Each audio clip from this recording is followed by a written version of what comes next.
नमस्कार, मी संदीप चव्हाण आणि आपण पाहताय टॉप न्यूज मराठी लाईव्ह. अर्थातच आढावा मतदारसंघांचा. पुणे जिल्ह्यातून कोण इच्छुक.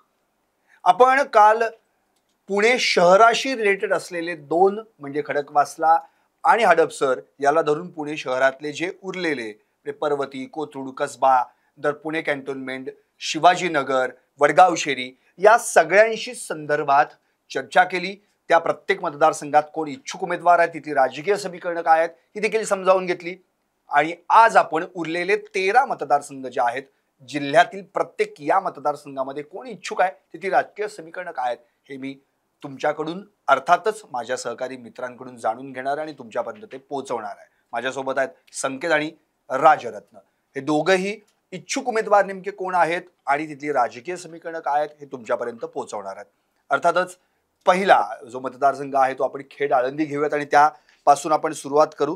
खेड आळंदी इथं अर्थातच या मतदारसंघात राष्ट्रवादीचं वर्चस्व आहे. दिलीप मोहिते पाटील 2009ला देखील त्या ठिकाणी आमदार म्हणून निवडून आले. नंतर 2014ला त्यांचा पराभव झाला. सुरेश गोरे शिवसेनेचे हे त्या ठिकाणी आमदार झाले आणि अर्थात नंतर सुरेश गोरे यांनी पुन्हा एकदा 2019ची निवडणूक लढवली, पण त्यांचं अकाली निधन झालं आणि आता तिथे दिलीप मोहिते पाटीलच त्या ठिकाणी पुन्हा एकदा निवडून आले. म्हणजे राष्ट्रवादीच या ठिकाणी वर्चस्व आहे आणि आता दिलीप मोहिते पाटील हे अजित पवार गटात आहेत. त्यामुळे आता एकंदरीत तिथली समीकरणं काय आहेत, खेड आळंदीमध्ये पुन्हा नेमकं काय घडणार आहे, शिवसेनेकडून म्हणजे आता मुळातच उद्धव बाळासाहेब ठाकरे गटाकडून कोणता उमेदवार दिला जाणार आहे आणि अर्थात त्या ठिकाणी ती जागा जर राष्ट्रवादीला रिप्लेस केली गेली तर मग राष्ट्रवादी शरद पवार गटाकडून कोण तुतारी फुंकणार आहे, कुठली नावं समोर येतात हे सगळं मी जाणून घेणार आहे. संकेत, नेमकं काय आता खेड आळंदीची राजकीय समीकरणं काय आहेत? खेड आळंदी हा जो विधानसभा मतदारसंघ आहे इथे प्रामुख्याने शिवसेना आणि राष्ट्रवादी या दोन पक्षांचाच वरचष्मा राहिल्याचं पाहायला मिळालं. म्हणजे जर आपण 9, 14, 19 या लढती पाहिल्या तर तिथे सुरेश गोरे विरुद्ध दिलीप मोहिते पाटील अशीच लढत झाल्याचं आपल्याला पाहायला मिळालं. 2009ला दिलीप मोहिते पाटील विजयी झाले, 2014ला सुरेश गोरे विजयी झाले, तर 2019ला पुन्हा दिलीप मोहिते विजयी झाल्याचं आपल्याला पाहायला मिळालं. मात्र आता सुरेश गोरे यांचं अकाली निधन झाल्यानंतर या मतदारसंघ आणि शिवसेना राष्ट्रवादी विभक्त झाल्यानंतर दोन्ही पक्ष तिथे आपल्याला दावा सांगताना पाहायला मिळत आहेत. दिलीप मोहिते पाटलांचा पराभव आपल्याला करायचा आहे याचे अप्रत्यक्ष सूतोवाच जे आहेत ते शरद पवार यांनी एका मेळाव्यामध्ये बोलतानाही केल्याचं आपल्याला पाहायला मिळालं होतं. शरद पवार दिलीप मोहिते पाटलांच्या विरोधामध्ये चाचपणी करताना आपल्याला पाहायला मिळत आहे. तिकडे शिवसेनेकडून जी आहे ती प्रमुख नेत्यांची फळी जी आहे ती पुणे जिल्ह्याचे जे शिवसेना उद्धव बाळासाहेब ठाकरे पक्षाचे संपर्क प्रमुख आणि राज्यसभेचे खासदार आहेत संजय राऊत त्यांना जाऊन देखील भेटले होते आणि त्या ठिकाणी आपण दावा सांगावा, आपल्याकडे ती जागा घ्यावी अशी ठाकरे गटाची मागणी आहे. त्यामुळे अर्थातच इथली लढत जी आहे ती लक्षवेधी ठरणार आहे. नक्कीच.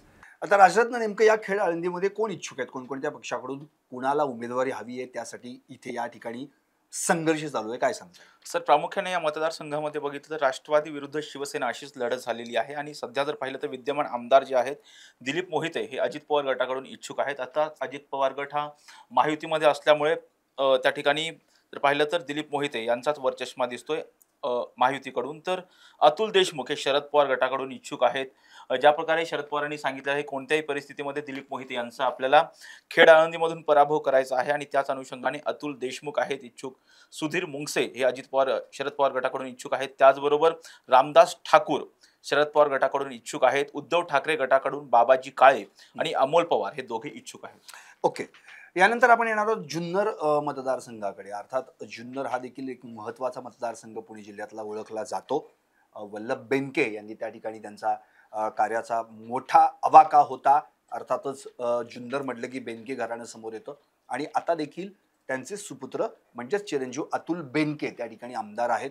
अर्थात जेव्हा राष्ट्रवादी एकसंध होती ते राष्ट्रवादीत होते, राष्ट्रवादीत फूट पडल्यानंतर ते तळ्यात मळ्यात होते, मध्ये तटस्थ राहिले.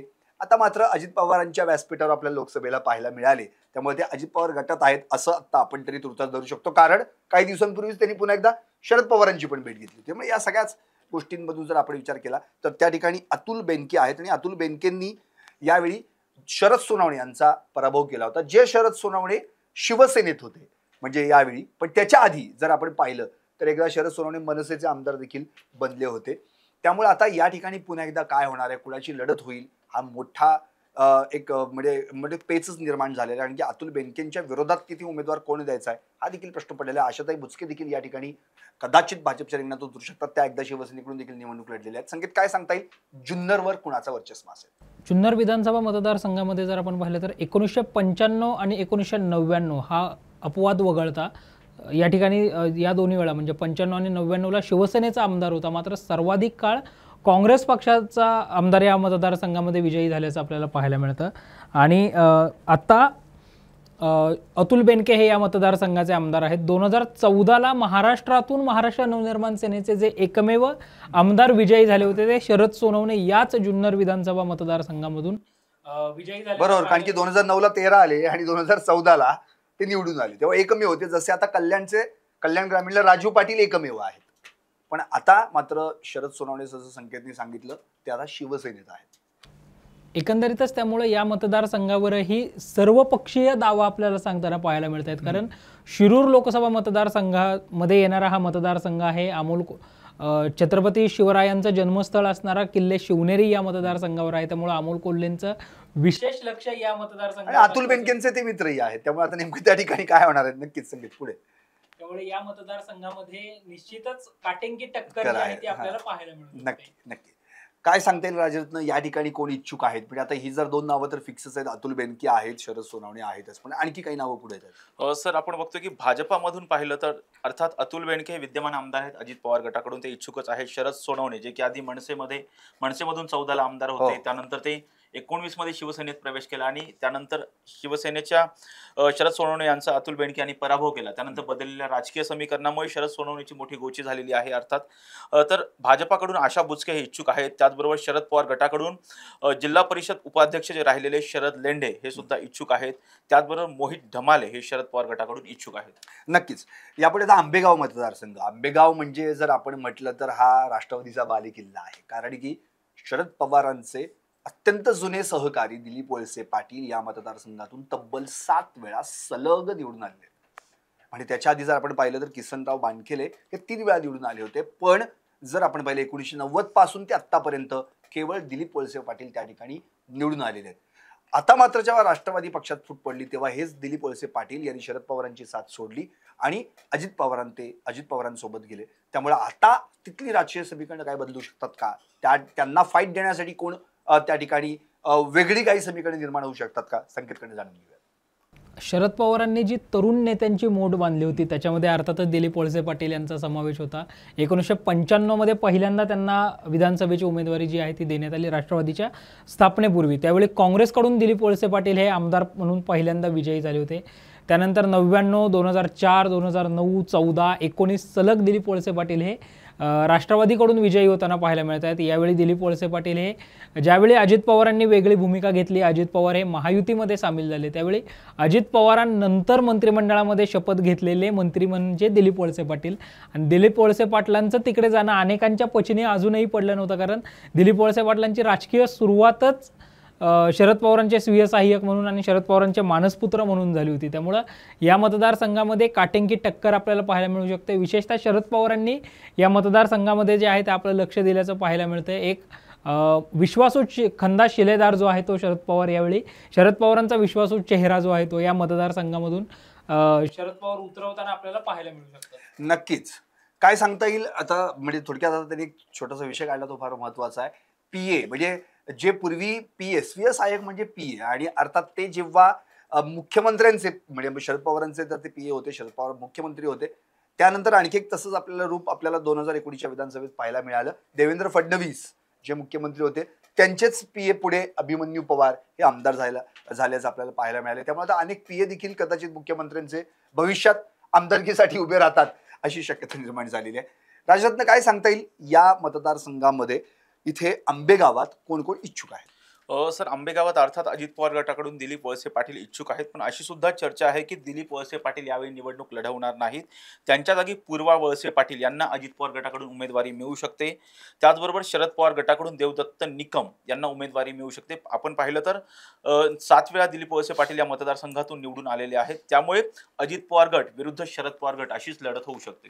नक्कीच. यानंतर आपण वळूयात शिरूर मतदारसंघाकडे. हा मतदारसंघ या दृष्टीने महत्वाचा आहे, मुळातच इथे राष्ट्रवादीची ताकद आहेच आणि शिरूर लोकसभा मतदारसंघाचे विद्यमान खासदार जे दुसऱ्यांदा झाले ते म्हणजे अमोल कोल्हे, ते राष्ट्रवादी शरद पवार गटातच आहेत. शरद पवारांसोबतच ते राहिले, खासदार पण राहिले आणि आताचे आमदार देखील शरद पवार गटासोबतच राहिले, ते म्हणजे अशोक पवार. म्हणजे संपूर्ण जिल्ह्यामधले जितके आमदार आहेत ते सगळे शरद पवारांना सोडून अजित पवारांसोबत गेले, पण एकमेव आमदार अशोक पवार असे आहेत ते शरद पवारांच्या सोबतच राहिले. अर्थात आता त्यांच्या विरोधात या ठिकाणी कोण उभं राहत आहे हा मोठा प्रश्न आहे. पण जी मागची जर निवडणूक आपण पाहिली तर बाबूराव पाचरणे जे भाजपकडून त्यांनी निवडणूक लढवली होती, अर्थात त्यांचं देखील अकाली निधन झालं, पण बाबूराव पाचरणे आणि अशोक पवार अशा अनेक लढती आपल्याला या मतदारसंघात यापूर्वी देखील पाहायला मिळालेल्या आहेत. भाजप बाबूराव पाचरणे, भाजप म्हणजे आपलं अपक्ष बाबूराव पाचरणे विरुद्ध अशोक पवार, अशा अनेक लढती आपल्याला पाहायला मिळाल्या. त्यात कधी बाबूराव पाचरणे विजयी झाले तर कधी अशोक पवार विजयी झाले. काय सांगता येईल संकेत, इथली राजकीय समीकरणं काय? जशी राजकीय समीकरणं आपल्याला खेड आळंदी विधानसभा मतदारसंघामध्ये पाहायला मिळतात, अगदी काहीशी तशीच समीकरणं जी आहेत त्या शिरूर विधानसभा मतदारसंघामध्येही आपल्याला पाहायला मिळतात. या मतदारसंघामधले विरोधक एकदम म्हणजे तयच राहिल्याचं पाहायला मिळतं, जसं अशोक पवार विरुद्ध बाबूराव पाचरणे. आणि हेच अशोक पवार ज्यावेळी अजित पवारांनी वेगळी भूमिका घेतली होती त्यावेळी ते अजित पवारांच्या इथे राजभवनामध्ये शपथविधीला देखील उपस्थित होते. मात्र दुसऱ्याच दिवशी त्यांनी असं सांगितलं की आम्हाला विश्वासात न घेता आमच्या सह्या घेतल्या गेल्या आणि मी पवारसाहेबांसोबतच राहणार. म्हणजे जशी 2014ला सगळे आमदार भाजपामध्ये किंवा युतीकडे होते आणि एकमेव अशोक पवार हे इकडे होते, तशी स्थिती 2024च्या निवडणुकीमध्येही आपल्याला पाहायला मिळाली. आणि आता पुन्हा एकदा तेच निष्ठावंत असलं म्हणजे शरद पवारांसोबत राहिल्यामुळे शरद पवार हे पुन्हा एकदा अशोक पवार यांनाच उमेदवारी देण्याची शक्यता आहे. त्यांच्या पत्नी देखील त्या मतदारसंघामधून तयारी करतात. त्या जिल्हा परिषदेच्या सदस्य म्हणून त्यांनी काम केलेलं आहे. पंचायत समितीमध्येही त्या सक्रिय होत्या आणि अशोक पवारांचा जो महत्त्वाची वोट बँक असणारा तो घोडगंगा सहकारी साखर कारखाना आहे, त्याच्यामध्येही अशोक पवार यांच्याच मर्जीतले लोक त्या ठिकाणी असल्यामुळे तो एक महत्त्वाचा फॅक्टर जो आहे तो या निवडणुकीमध्ये अशोक पवारांसाठी ठरणार आहे. नक्कीच. राजरत्न, काय सांगता येईल या ठिकाणी कशी लढत होऊ शकते? अशोक पवारांना टक्कर देण्यासाठी काही अपक्ष निवडणूक रिंगणात येऊ शकतात का वेगवेगळ्या पक्षातील काही उमेदवार समोर आहेत? सर, अशोक पवार हे एकमेव आमदार आहे जे पुणे जिल्ह्यामधले, जे की राष्ट्रवादी काँग्रेस पक्षातले, जे की शरद पवार यांच्यासोबत राहिलेले आहेत. त्यांच्या विरुद्ध जर आपण पाहिलं तर ठाकरे गटाकडून माऊली कटके हे इच्छुक आहेत. ठाकरे गटाकडून अर्थात ठाकरे गट हा महायुतीचाच भाग, महाविकास आघाडीचा भाग असल्यामुळे अर्थातच प्रेफरन्स हा अशोक पवार यांनाच दिला जाऊ शकतो. तर भाजपाकडून प्रदीप कंद हे इच्छुक आहेत. अजित पवार गटाकडून जे आहेत ज्ञानेश्वर कटके, जे की माजी जिल्हा परिषद सदस्य आहेत, ते सुद्धा इच्छुक आहेत. त्याचबरोबर दादा फराटे हे सुद्धा अजित पवार गटाकडून इच्छुक आहेत. निश्चितच. अर्थात पुढचा मतदारसंघ आहे बारामती. आता बारामती मतदारसंघाबद्दल काय सांगायला नको, कारण की 67 पासून 2019 या सगळ्या 12 विधानसभा आपण जर बघितल्या तर केवळ आणि केवळ पवार आणि राष्ट्रवादी, म्हणजे अर्थात त्याच्या आधी काँग्रेस, म्हणजे फक्त पवार घराण्याचंच वर्चस्व राहिलेलं आहे. पक्ष जरी वेगळा असला तरी त्या ठिकाणी पवार घराण्यातलेच उमेदवार निवडून आलेले आहेत. आणि त्यातही जर स्पेशलायझेशन करायचं म्हटलं तर आधी 6 वेळा काका आणि नंतर 6 वेळा पुतण्या, अशी त्या ठिकाणीची लढत आपण पाहिलेली आहे. 6 वेळा काका आमदार झाले, म्हणजे शरद पवार 1967 मध्ये पहिल्यांदा आमदार बनले. तिथून 1990 पर्यंत फक्त आणि फक्त शरद पवारच निवडून आले. नंतर 1995 पासून जर आपण पाहिलं तर त्या ठिकाणी मग मात्र अजित पवारच त्या ठिकाणी आमदार झाल्याचं आपण पाहायला मिळतंय. 1995ला ते काँग्रेसकडून आमदार झाले. त्याचं कारण की त्यावेळी राष्ट्रवादी पक्ष नव्हताच, पण 99 पासून जेव्हा राष्ट्रवादी पक्षाची स्थापना झाली ते आज तागायत अजित पवारच त्या ठिकाणी आमदार आहेत. आता सगळ्यात महत्वाची मेक अशी आहे की त्या ठिकाणची राजकीय समीकरणं बदललेली आहेत. काका यांचा वेगळा पक्ष आहे, पुतण्याचा वेगळा पक्ष आहे. एकाच पक्षाची 2 शक्ल झालेली आहेत. कधी कधी अजित पवार मधूनच एखाद्या भाषणात असं बोलतात की यावेळी मी उमेदवार तुम्हाला दुसरा दिन, मी काही निवडणूक लढवत नाही. नंतर त्याच्यावर सारवासारव अर्थातच सुनील तटकरे त्या पक्षाचे अध्यक्ष आहेत ते करत असतात. नाही असं होणार नाही, अजित पवारच बारामतीला पुन्हा एकदा उभे राहतील. मग मध्येच अजित पवारांच्या मुलांची नावं येतात, जय पवार निवडणुकीत उभं राहू शकतील, किंवा तिकडे मग अर्थातच त्यांचे पुतणे म्हणजे युगेंद्र पवार कदाचित उभे राहू शकतील. मध्येच एक त्यांचे श्रीनिवास पवार म्हणून अजित पवारांचे बंधू आहेत, ते असं म्हटले होते. अजित पवार तर स्वतःला मी शब्दाचा पक्का आहे असं म्हणतात, प्रत्येक वेळी वाक्य म्हणत असतात. तर यावेळी मी आमदारकी लढणार नाही, हा शब्द देखील त्यांनी पाळावा असं देखील मध्ये श्रीनिवास पवार म्हणाले होते. तेव्हा आता नेमकं काय होणार आहे, बारामतीतली समीकरणं काय, संकेत काय सांगते? 2019ची निवडणूक जर आपण पाहिली तर राज्यामध्ये सर्वाधिक मताधिक्य घेऊन अजित पवार हे विजयी झाले होते. मात्र आता 2019 नंतर जी महाराष्ट्राची राजकीय समीकरणं बदलली आणि त्यातही अजित पवारांनी महायुतीसोबत जाण्याचा निर्णय घेतला, भाजपा शिवसेनेसोबत जाण्याचा निर्णय घेतला. त्यावेळी झालेली जी लोकसभेची निवडणूक होती, या लोकसभा निवडणुकीमध्ये अजित पवारांच्या पत्नी सुनेत्रा पवार विरुद्ध अजित पवारांच्याच भगिनी सुप्रिया सुळे अशी ती लढत झाली होती. त्यावेळी बारामतीतल्या काटेवाडीमध्ये बोलत असताना, जी काटेवाडी पवार कुटुंबाचं होमग्राऊंड मानली जाते, तिथेच बोलत असताना अजित पवार यांनी असं सांगितलं होतं की जर मी दिलेला उमेदवार विजयी झाला नाही लोकसभेला तर मी विधानसभा निवडणूक लढणार नाही. हाच रेफरन्स देताना श्रीनिवास पवार यांनी असं म्हटलंय की अजित पवार शब्दाचे पक्के आहेत, त्यामुळे त्यांनी ही निवडणूक न लढण्याचा शब्दही खरा करून दाखवावा. पुण्यामध्ये जेव्हा अजित पवारांची जनसन्मान यात्रा आली होती त्यावेळी त्यांना जय पवारांच्या उमेदवारीविषयी विचारण्यात आलं होतं. त्यावेळी त्यांनी आमचं पार्लमेंटरी बोर्ड या संदर्भातला निर्णय घेईल असं म्हटलं होतं. मात्र पुन्हा परवा 2 दिवसापूर्वी काटेवाडीतच बोलत असताना मी दिलेला उमेदवार तुम्हाला निवडून द्यावा लागेल, त्याचं काम तुम्ही करा असं अजित पवारांनी म्हटल्याचं पाहायला मिळालं. 2019ला जर आपण पाहिलं तर गोपीचंद पडळकरांचा 1,09,000 मतांनी अजित पवारांनी पराभव केला होता आणि गोपीचंद पडळकरांच्या अनामत रक्कमही तेव्हा गोपीचंद पडळकरांसह जे 13 उमेदवार बारामतीच्या रिंगणात होते त्या सगळ्यांची डिपॉझिट जे आहेत ते जप्त झाल्याचं पाहायला मिळत होतं. त्यामुळे यावेळी राजकीय समीकरणं बदलल्यानंतर होणाऱ्या या निवडणुकीमध्ये बारामतीची निवडणूक इंटरेस्टिंग ठरणार असल्याचं पाहायला मिळतंय. नक्कीच. राजरत्न, काय सांगता येईल बारामतीमध्ये आता या दोघांच्या व्यतिरिक्त काही इच्छुक असतील तर ती नावं तू सांगू शकशील? नाही सर, अर्थात योगेंद्र पवार हे शरद पवार गटाकडून इच्छुक आहेत, ते अजित पवारांचे पुतणे आहेत. अर्थात बारामती म्हटल्यानंतर महाराष्ट्रातील अत्यंत चर्चेतला मतदारसंघ आणि तिथं थेटपणे जर आपण पाहिलं तर पवार विरुद्ध पवार अशीच लढत होऊ शकते. नक्कीच. आता याच्यानंतर आणखी एक महत्वाचा मतदारसंघ तो म्हणजे इंदापूर. अर्थात या ठिकाणी जर आपण पाहिलं तर इंदापुरात आत्ताच आपल्याला लेटेस्ट न्यूज माहिती आहे की हर्षवर्धन पाटील जे भाजपमध्ये होते आणि मला शांत झोप लागायची असं जे म्हणणारे होते तेच आता राष्ट्रवादीमध्ये त्यांनी प्रवेश केलाय. शरद पवारांच्या आणि तुतारी हाती घेतलेली आहे आणि उद्या त्यांचा राष्ट्रवादीमध्ये रितसर प्रवेश देखील होणार आहे. इंदापुरात मोठी सभा होणार आहे शरद पवारांच्या उपस्थितीत. पण या इंदापूरची गणितं काय आहेत? हेच हर्षवर्धन पाटील 1995ला पहिल्यांदा अपक्ष म्हणून लढले आणि थेट युतीच्या सरकारमध्ये त्या ठिकाणी राज्यमंत्री बनले. नंतर पुन्हा एकदा 99ला सुद्धा निवडणूक अपक्ष म्हणून लढवली आणि ते आमदार झाले. 2004ला अपक्ष म्हणून निवडणूक लढवली, पुन्हा एकदा आमदार झाले आणि आमदारकीची सलग हॅट्रिक त्यांनी साधली. नंतर मात्र 2009 मध्ये त्यांनी काँग्रेसमध्ये प्रवेश केला आणि त्या ठिकाणी देखील ते विजयी झाले आणि विजयाचा चौकार लगावला. मग मात्र त्या ठिकाणी जर आपण पुढची निवडणूक पाहिली 2014 आणि 2019 या 2 निवडणुकांमध्ये मात्र त्यांना सलग पराभवाला सामोरं जावं लागलं. कारण 2014ला सगळे पक्ष स्वतंत्र लढले आणि त्या ठिकाणी राष्ट्रवादीकडून दत्ता भरणे हे उमेदवार देण्यात आले आणि दत्ता भरणेंनी त्यांचा पराभव केला. 2014ला हर्षवर्धन पाटलांचा पराभव झाल्यानंतर त्यांनी भाजपमध्ये प्रवेश केला. 2019 मधून भाजपमधून निवडणूक लढवली. राष्ट्रवादीने पुन्हा एकदा आपला उमेदवार रिपीट केला आणि दत्ता भरणेंनी पुन्हा एकदा त्यांचा पराभव केला. त्यामुळं याच पराभवामुळं जसं त्यांचा मागचा अनुभव पाहता त्यांनी पुन्हा एकदा आता पक्ष बदललेला आहे आणि राष्ट्रवादी शरद पवार गटात प्रवेश केला. आता समीकरण काय असतील संकेतकडनं जाणून.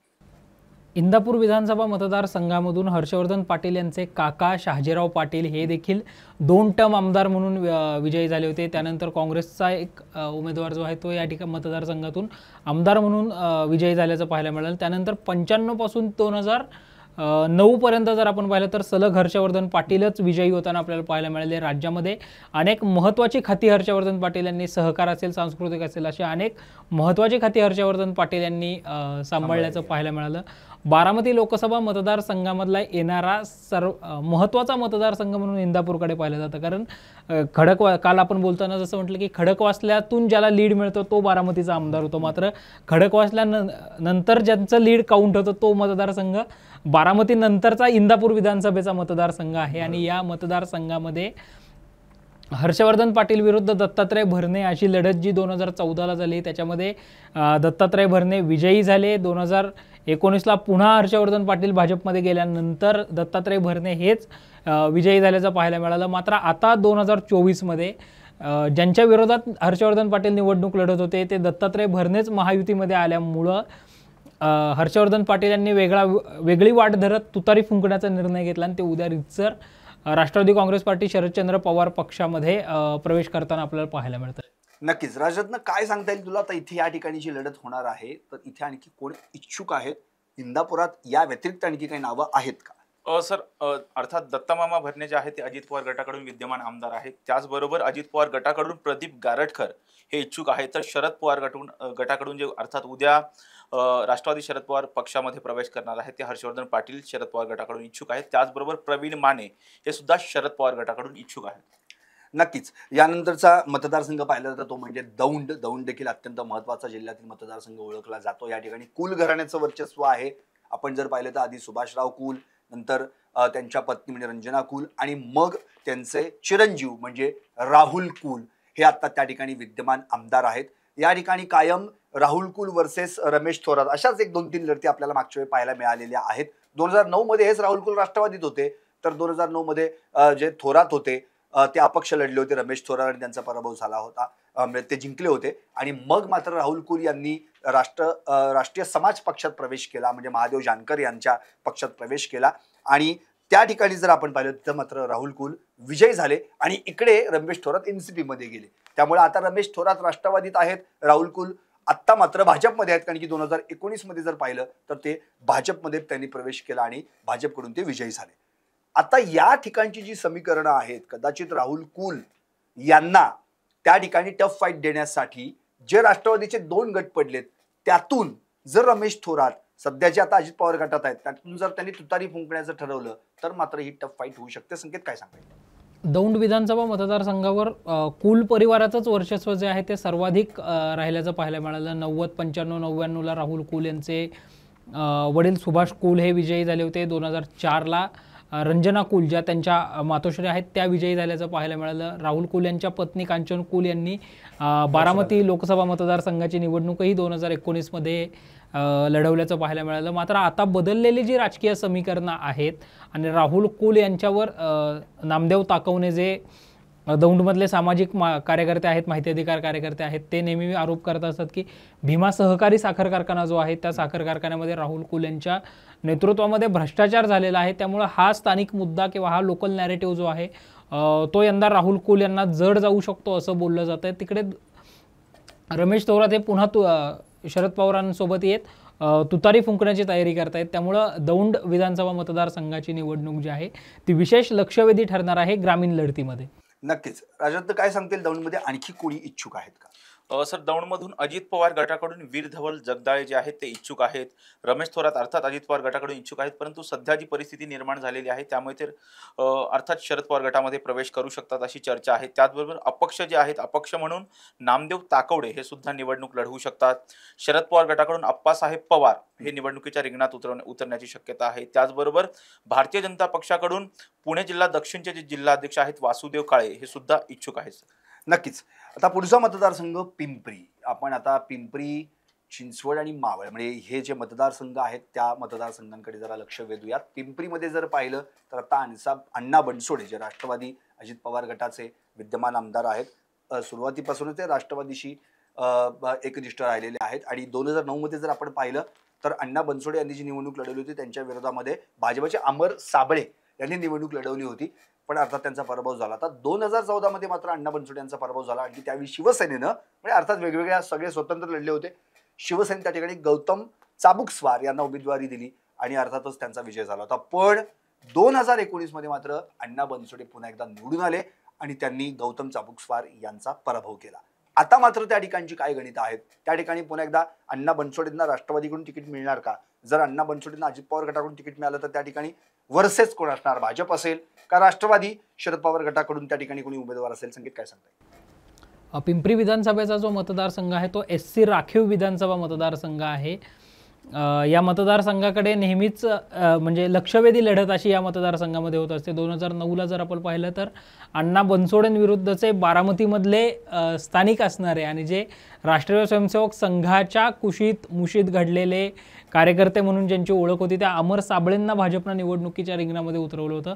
52,000 मतं जी आहेत ते अमर साबळेंना मिळाली होती. तिथे अण्णा बनसोडे जे आहेत ते विजयी झाल्याचं पाहायला मिळालं. मात्र 2014ला जेव्हा युती आघाड्या तुटल्या त्यावेळी राष्ट्रवादी शिवसेनेकडून ॲडव्होकेट गौतम चाबुकस्वार यांना उमेदवारी देण्यात आली होती. ते त्या मतदारसंघामधून विजयी झाल्याचं पाहायला मिळालं. पुन्हा 2019ला अण्णा बनसोडे विरुद्ध ॲडव्होकेट गौतम चाबुकस्वार अशीच लढत झाल्याचं पाहायला मिळालं आणि या मतदारसंघामध्ये गौतम चाबुकस्वार यांचा पराभव करून अण्णा बनसोडे हे दुसऱ्यांदा आमदार म्हणून विजयी झाले 2009 नंतर. आता जर या मतदारसंघामध्ये पाहिलं तर महायुती आणि महाविकास आघाडीमध्ये अनेक जण इच्छुक असल्याचं पाहायला मिळतंय आणि जे अजित पवारांबरोबर गेलेले आमदार आहेत त्यांना पराभूत करण्यासाठी शरद पवार विशेष रणनीती आखताना पाहायला मिळत आहेत. त्यामुळे पिंपरीची लढत जी आहे ती विशेष लक्षवेधी लढत ठरताना पाहायला मिळणार आहे. नक्कीच राजरत्न, या ठिकाणी कोण इच्छुक आहेत काय सांगता येतील? आणखी नावं वेगळी कोणती आहे? सर, पिंपरीचा मतदारसंघ जर पाहिला तो SC राखीव मतदारसंघ आहे आणि अण्णा बनसोडे अर्थात अजित पवारचे विद्यमान आमदार आहेत अजित पवार गटाचे, त्याचबरोबर गौतम चाबुकस्वार ठाकरे गटाकडून इच्छुक आहेत, शरद पवार गटाकडून सुलक्षणा धर ह्या इच्छुक आहेत, त्याचबरोबर देवेंद्र तायडे हे सुद्धा शरद पवार गटाकडून इच्छुक आहेत, भारतीय जनता पक्षाकडून सीमा साळवे इच्छुक आहेत, तर RPI कडून चंद्रकांता सोनकांबळे हे इच्छुक आहेत.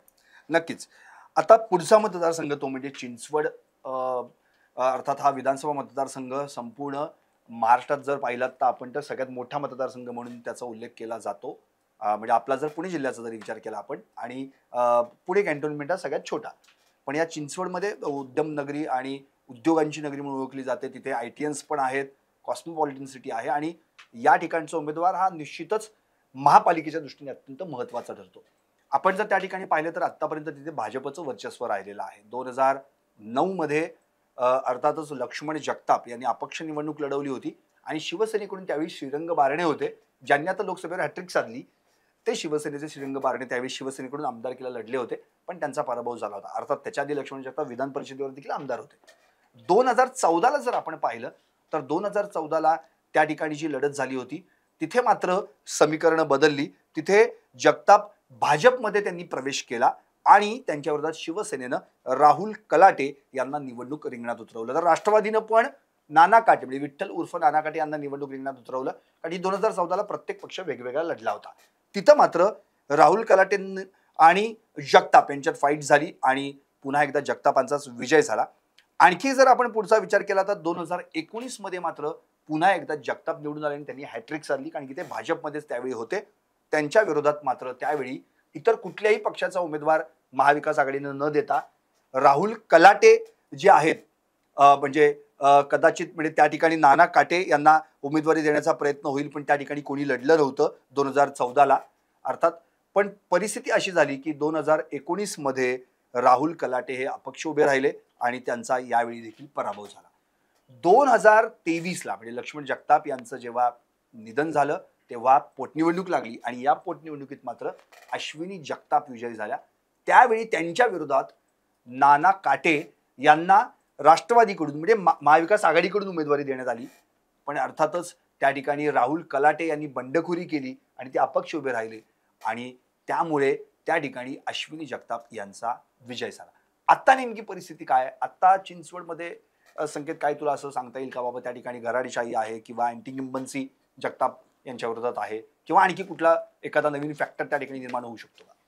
ज्या पक्षाचा चिंचवडमध्ये आमदार होतो त्या पक्षाची पिंपरी चिंचवड महानगरपालिकेमध्ये सत्ता येते असं साधारणतः समीकरण असल्याचं आपल्याला पाहायला मिळतं. लक्ष्मण जगताप यांची कमांड असणारा हा विधानसभेचा मतदारसंघ होता. 2022ला त्यांचं दीर्घ आजारानं ज्यावेळी निधन झालं त्यावेळी त्यांच्या पत्नी अश्विनी जगताप आणि बंधू शंकर जगताप या दोघांपैकी कोणाला उमेदवारी मिळेल अशी चर्चा साधारणतः चिंचवडच्या राजकीय वर्तुळात होताना पाहायला मिळाली होती. मात्र भाजपच्या पार्लमेंटरी बोर्डाने लक्ष्मण जगताप यांच्या पत्नी अश्विनी जगताप ज्या आहेत त्यांना उमेदवारी दिली. त्या ठिकाणी त्या विजयी देखील झाल्याचं पाहायला मिळालं. मात्र आता अर्थातच ती पोटनिवडणूक होती, सहानुभूतीची काहीशी लाट आपल्याला पाहायला मिळेल. त्यात राहुल कलाटेंची बंडखोरी जी आहे ती भाजपच्या पत्त्यावर पडली आणि या मतदारसंघातून अश्विनी जगताप ज्या आहेत त्या विजयी झाल्या. मात्र आत्ता जर पाहिलं तर पुन्हा एकदा शंकर जगताप हे आपल्याला तयारी करताना पाहायला मिळत आहेत आणि त्यांची नाराजी दूर करता यावी किंवा विधानसभा निवडणूक लोकसभा निवडणूक आपल्याला सुरळीत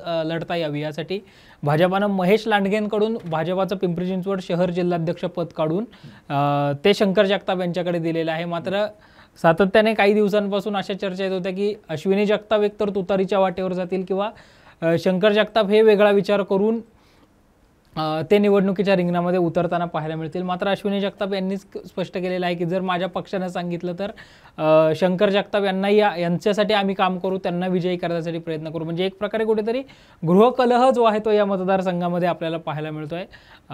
चिंचवडच्या लढतीकडे साधारणतः संपूर्ण बारामतीनंतर चिंचवडकडे सगळ्यांचं लक्ष जे आहे ते प्रमुख लागल्याचं आपल्याला पाहायला मिळतं. नक्कीच. राज्यातनं काय सांगता येईल की या ठिकाणी आता चिंचवडमध्ये आणखी काही इच्छुक आहेत का? अर्थात भाजपाकडून अश्विनी जगताप, शंकर जगताप यांच्या व्यतिरिक्त शत्रुघ्न काटे इच्छुक आहेत, चंद्रकांत नकाते हे सुद्धा भाजपाकडून इच्छुक आहेत, त्याबरोबर शीतल शिंदे या सुद्धा भाजपाकडून इच्छुक आहेत. अर्थात नाना काटे हे अजित पवार गटाकडून इच्छुक आहेत, परंतु ही जागा जर पाहिलं तर भारतीय जनता पक्षाकडे जाते महायुतीमध्ये आल्यामुळे. त्यामुळे नाना काटे या ठिकाणी काय निर्णय घेतात, परत तुतारी हातात घेतात का, हा मोठा प्रश्नचिन्ह आहे. त्याचबरोबर राहुल कलाटे हे सुद्धा तुतारी हातात घेण्याची शक्यता आहे. राहुल कलाटे सुद्धा इच्छुक आहेत. त्याचबरोबर भाऊसाहेब भोईर हे सुद्धा तुतारी फुंकण्याची शक्यता आहे आणि ते सुद्धा या ठिकाणाहून निवडणूक लढवण्याची शक्यता आहे. आता पुढचा मतदारसंघ तो म्हणजे मावळ, अर्थात पिंपरी चिंचवड आणि मावळ ह्यातला जो तिसरा मतदारसंघ आहे तो मावळ लोकसभा मतदारसंघ आपण ज्याला म्हणतो त्यात 3 विधानसभा मतदारसंघ आले आणि जिल्ह्यामध्ये यांचा समावेश होतो. अर्थात मावळमध्ये जर आता आपण पाहिलं तर राष्ट्रवादीचं वर्चस्व आहे. सुनील शिर्के तिथे पहिल्याच पटक्यात आमदार झाले. राष्ट्रवादीमध्ये अजित पवार गटात आत्ता ते आहेत, पण याआधी जर आपण पाहिलं तर मावळवर भाजपचं वर्चस्व राहिलेलं आहे. भाजपचा बालेकिल्ला म्हणता येईल, कारण की जर त्याच्या आधीच्या ज्या निवडणुका आपण पाहिल्या तर अर्थात 2014 असेल, 2009ला असेल, बाळासाहेब भेगडे त्या ठिकाणी निवडून आले होते, राज्यमंत्री देखील ते राहिले होते. आणि त्याच्यात आधी जर आपण पाहिलं, त्याच्या आधीच्या जर आपण निवडणुका पाहिल्या 2004, 2000 किंवा 1999ला, तर त्याकडे दिगंबर भेगडे हे देखील निवडून आले होते. पण आत्ताची मात्र परिस्थिती नेमकी तिथं काय आहे, कारण की आता राष्ट्रवादीत फूट पडलेली आहे आणि बीजेपी देखील या मतदारसंघावर दावा सांगते. त्यामुळे बीजेपी स्ट्रॉंग उमेदवार देण्याच्या तयारीत आहे. हे जरी खरं असलं तरी मात्र राष्ट्रवादीतला एक गट आता बीजेपी सोबत आहे. त्यामुळे नेमकं तिथं काय घेणार, संकेत काय सांगायचं? मावळ विधानसभेचा जो मतदारसंघ आहे या मतदारसंघामध्ये सुरुवातीला काँग्रेसचं वर्चस्व आपल्याला पाहायला मिळालं. नंतर बाळा भेगडे हे त्या मतदारसंघामधून विजयी झाले.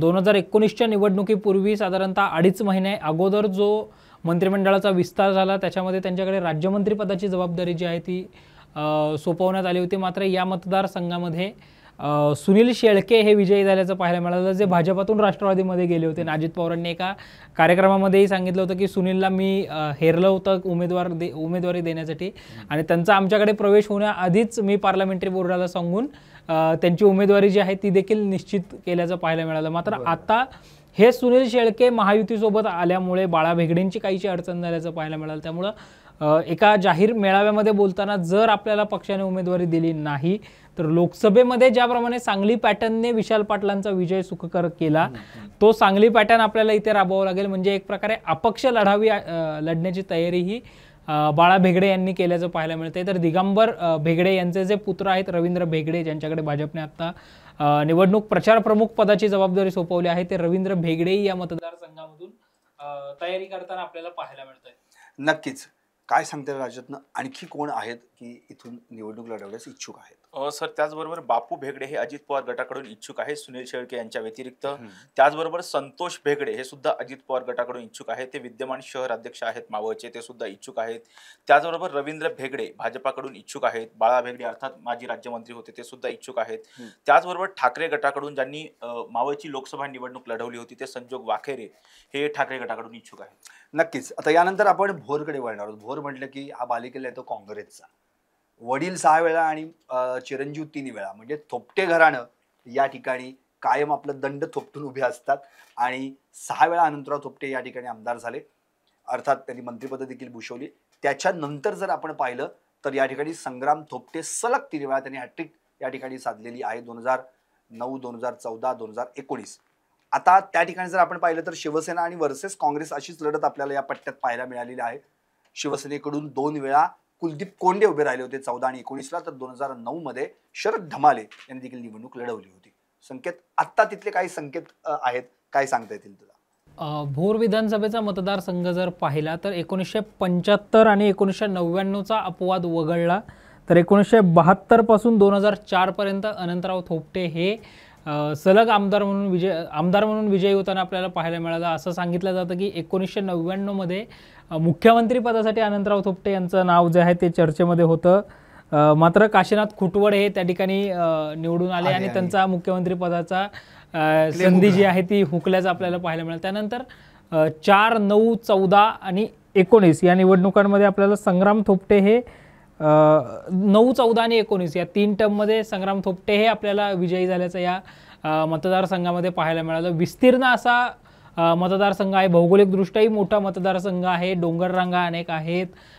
त्यामुळं हा मतदारसंघ भौगोलिकदृष्ट्या मोठा आहे. बारामती लोकसभा मतदारसंघामध्ये हा मतदारसंघ येताना आपल्याला पाहायला मिळतो. दर निवडणुकांमध्ये तसं पाहिलं तर शरद पवार आणि अनंतराव थोपटे यांचे काहीसे राजकीय वैरत्व असल्याच्या बातम्या किंवा तशा चर्चा येत असतात. मात्र यावेळी स्वतः सुप्रिया सुळे यांनी अनंतराव थोपटेंची भेट घेतली होती. संग्राम थोपटेंनी सुप्रिया सुळेंचा सर्वार्थाने चांगलं काम केल्याचं जे आहे ते आपल्याला पाहायला मिळालं होतं. या मतदारसंघामध्ये शिंदेची शिवसेना इच्छुक आहे. भाजपाकडूनही भाजपा तयारी करतानाही आपल्याला पाहायला मिळतंय. नक्कीच. काय सांगता येईल राजरत्न तुला या मतदारसंघात कोण कोण आणखी इच्छुक आहेत? सर, आपण बघतो तर काँग्रेसकडून विद्यमान आमदार संग्राम थोपटे इच्छुकच आहेत. त्याचबरोबर भाजपाकडून जीवन कोंडे हे इच्छुक आहेत. त्याचबरोबर शिंदे गटाकडून रमेश कोंडे आणि कुलदीप कोंडे हे दोघे सुद्धा इच्छुक आहेत. नक्कीच. आता यानंतरचा मतदारसंघ आहे तो म्हणजे भोसरी. आता तिथे पाहिलं तर खरं म्हणजे अपक्षांचा मतदारसंघ असं म्हणता येईल. कारण की आपण 2009 पासून जर पाहिलं, 2009ला विलास लांडे अपक्ष त्या ठिकाणी उभे राहिले, निवडून आले.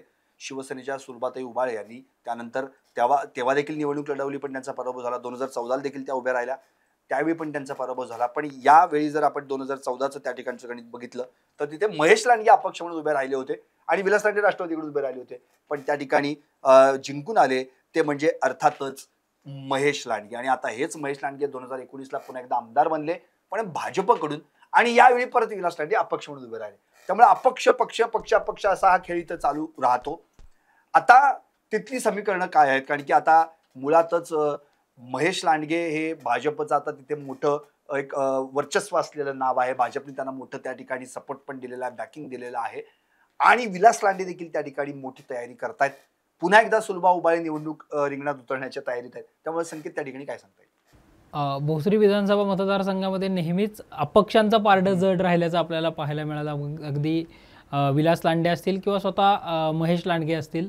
आत्ता जर आपण महेश लांडगेंचं पाहिलं तर महेश लांडगे हे देवेंद्र फडणवीसांचे अगदी विश्वासू आमदार म्हणून ओळखले जातात. की हिंदुत्ववादी आमदार म्हणून त्यांनी महाराष्ट्रामध्ये स्वतःला रिप्रेझेंट केल्याचं आपल्याला पाहायला मिळतं. शिवप्रतिष्ठान हिंदुस्थानमध्ये मधून जे शिवप्रतिष्ठान हिंदुस्थानचे प्रमुख आहेत संभाजी भिडे यांचे पट्टशिक्षा म्हणून महेश लांडगे जे आहेत ते आपल्याला पाहायला मिळतात. आणि याच महेश लांडगेंच्या घेरण्यासाठी विलास लांडे हे पुन्हा सज्ज झाल्याचं पाहायला मिळतंय. त्यांनी मध्यंतरी पुण्याच्या मोदीबागेत येऊन शरद पवार यांची भेट देखील घेतली होती. त्यांनी पुन्हा दंड थोपटलेले आहेत आणि यावेळी हा मतदारसंघ आपल्याकडे घ्या अशी मागणी त्यांनी अजित पवार यांच्याकडे केल्याचंही पाहायला मिळतंय. अनेक महत्त्वाचे चेहरे जे आहेत ते या भोसरी विधानसभा मतदारसंघामध्ये पाहायला मिळत आहेत. नक्कीच. अर्थात राजरत्न काय सांगता येईल इथे कोण इच्छुक आहेत? अर्थात भारतीय जनता पक्षाकडून जर पाहिलं तर सर महेश लांडगे जे विद्यमान आमदार आहेत ते इच्छुकच आहेत. त्याबरोबर रवी लांडगे हे ठाकरे गटाकडून इच्छुक आहेत. अजित गव्हाणे हे शरद पवार गटाकडून इच्छुक आहेत आणि त्याचबरोबर विलास लांडे हे शरद पवार गटाकडून इच्छुक आहेत. परंतु हा मतदारसंघ भारतीय जनता पक्षाकडे असल्यामुळं विलास लांडे हे शरद पवार गटात जाण्याची शक्यता आहे. नक्कीच. आणि आता अर्थात एक शेवटचा मतदारसंघ तो म्हणजे पुरंदर देखील अत्यंत महत्त्वाचा मतदारसंघ. या ठिकाणीची जर आपण समीकरणं पाहिली तर विजय बापू शिवतारे हे 2 टर्म त्या ठिकाणी आमदार म्हणून निवडून आले. पण 2009 आणि 2014 पण 2019ला मात्र त्या ठिकाणी त्यांना पराभूत व्हावं लागलं. 2009 मध्ये जर आपण जी लढत पाहिली त्या ठिकाणी विजय बापू शिवतारे यांचा विजय झाला. पण दिगंबर दुर्गाडे हे राष्ट्रवादीकडून त्या ठिकाणी लढले होते आणि संजय जगताप जे आता विद्यमान आमदार आहेत ते देखील अपक्ष म्हणून त्या ठिकाणी लढले होते. 2014ला मात्र चित्र त्या ठिकाणी जर आपण पाहिलं तर 2014 मध्ये विजय बापूंचा जरी विजय झाला असला तरी संजय जगतापांनी त्यावेळी काँग्रेसमध्ये प्रवेश केला होता आणि काँग्रेसकडून त्यांनी निवडणूक लढवली होती. आणि अशोकराव टेकवडे यांनी राष्ट्रवादीकडून निवडणूक लढवली होती आणि 2014ला सगळे स्वतंत्र लढले होते. तरी देखील विजय बापू शिवतारे यांचा विजय झाला. 2019ला मात्र त्या ठिकाणी संजय जगतापांनी विजय शिवतारे यांचा पराभव केला आणि संजय जगताप आता विद्यमान आमदार आहेत. संकेत, काय सांगता येईल पुरंदरची समीकरणं आता नेमकी परिस्थिती इथं काय आहे? पुरंदर विधानसभेचा मतदारसंघ जर आपण पाहिला तर नेहमीच लक्षवेधी राहणारा हा मतदारसंघ आहे आणि खास करून सासवडचं पालखीतळ जे आहे ते या मतदारसंघामध्ये निवडणुकीच्या काळामध्ये विशेष चर्चेत येताना आपल्याला पाहायला मिळतं. या मतदारसंघामध्ये जर आपण पाहिलं तर 2009ला पहिल्यांदा शिवसेनेचा भगवा विजय शिवतारे यांच्या रूपाने फडकल्याचं आपल्याला पाहायला मिळालं. त्यानंतर तशा अर्थाने जर आपण पाहिलं किंवा राजकीयदृष्ट्या जर आपण पाहिलं तर हा शेतकरी कामगार पक्षाचा बालेकिल्ला आहे. शेतकरी कामगार पक्षाचे दादासाहेब जाधवराव हे सलग 7 वेळा 7 वेगळ्या चिन्हांवर निवडणुका लढले आणि ते विजयी झाल्याचं आपल्याला पाहायला मिळालं होतं. त्यानंतर ज्ञानेश्वर बाप्पू खैरे या मतदारसंघामधून विजयी होत होते. त्यानंतर अशोक टेकवडे, विजय शिवतारे असे अनेक चेहरे जे आहेत ते आमदार म्हणून विधिमंडळामध्ये पोहोचल्याचं आपल्याला पाहायला मिळालं. यावेळी जर आपण पाहिलं तर समीकरणं बदललेली आहेत राजकीयदृष्ट्याही. त्यामुळे विजय शिवतारेंच्या समोर महायुती म्हणून जर आपण पाहिलं तर अर्थातच दिगंबर दुर्गाडे आणि अशोक टेकवडे यांचं आव्हान आहे. सोबतच बाबाराजे जाधवराव यांचंही आव्हान असल्याचं पाहायला मिळतंय. पुरंदरच्या प्रत्येक चौकामध्ये सध्या आता पुरंदरच्या प्रत्येक गावामध्ये एकही गाव असं नसेल 97 गावांमधली की ज्या ठिकाणी यंदा परिवर्तन होणारच अशा आशयाचे फलक लागले नसतील. त्यामुळे विशेष लक्षवेधी अशी लढत पुरंदर विधानसभा मतदारसंघामध्ये पाहायला मिळते. नक्कीच. राजरत्न, काय सांगता येईल या ठिकाणी आणखी कोण इच्छुक आहे? सर, अर्थात काँग्रेस पक्षाकडून संजय जगताप हे इच्छुक आहेतच. त्याचबरोबर शरद पवार गटाकडून संभाजी झेंडे हे जे आहेत ते इच्छुक आहेत. शिंदे गटाकडून विजय बापू शिवतारे अर्थात ते प्रमुख उमेदवारच असतील शिंदे गटाकडून. कारण ज्या प्रकारे लोकसभा निवडणूक झालेली होती त्या निवडणुकीमध्ये विजय बापू शिवतारे यांना अजित पवारांनी शब्द दिला होता की तुम्ही सुनेत्रा पवार यांचा प्रचार करा आणि विजय बापू सारखा मित्र ज्यांच्या सोबत असेल त्यापेक्षा ती लकी व्यक्ती कोणीच नसेल असं थेट जाहीर सभेमध्ये पुण्याच्या सभेमध्ये अर्थात अजित पवार म्हणाले होते. वामन जगताप जे की तालुका अध्यक्ष आहेत अजित पवार गटाचे हे सुद्धा इच्छुक आहेत. त्याचबरोबर दिगंबर दुर्गाडे हे अजित पवार गटाकडून इच्छुक आहेत. भारतीय जनता पक्षाकडून बाबा जाधवराव इच्छुक आहेत. गंगाराम जगदाळे आणि अशोक टेकवडे हे सुद्धा भारतीय जनता पक्षाकडून इच्छुक आहेत. नक्कीच. तर हे होतं पुणे जिल्ह्याच्या मतदारसंघांचं विश्लेषण. अर्थात पुणे जिल्ह्यात 21 मतदारसंघ, त्यातले 8 भाजपकडे आहेत, 9 जे आहेत त्या ठिकाणी राष्ट्रवादी अजित पवार गटाचे आमदार आहेत. शरद पवार गटाकडे जर आपण पाहिलं तर एकमेव आमदार अशोक पवार आहेत आणि काँग्रेसकडे 3 आहेत. असा हा 21 जिल्हा मतदारसंघांचा पुण्यातील 21 मतदारसंघांचा आढावा आपण घेतला. त्यातले इच्छुक कोण आहेत, तिथल्या त्या लढती कशा आहेत आणि आता विद्यमान कोण आहेत. अर्थातच उद्या आपण पुणे जिल्ह्यातच म्हणजे थोडक्यात पाहिलं तर पुणे जिल्ह्याची वेस ओलांडून पश्चिम महाराष्ट्रातील इतर जिल्ह्यात त्यांना हात घालणार आहोत. त्यामध्ये सातारा आणि सांगली हे 2 जे मतदारसंघ आहेत ते आपण एकत्र घेणार आहोत. सातारा आणि सांगली दोन्ही ठिकाणी 8-8 मतदारसंघ आहेत. तर या ठिकाणी नेमक्या कशा लढती होतील, तिथे कोण इच्छुक आहेत यांची सगळी माहिती मी, संकेत आणि राजरत्न तुमच्यापर्यंत घेऊन येणार आहोत. तोपर्यंत पाहत रहा टॉप न्यूज मराठी. आपला महाराष्ट्र, आपली बात.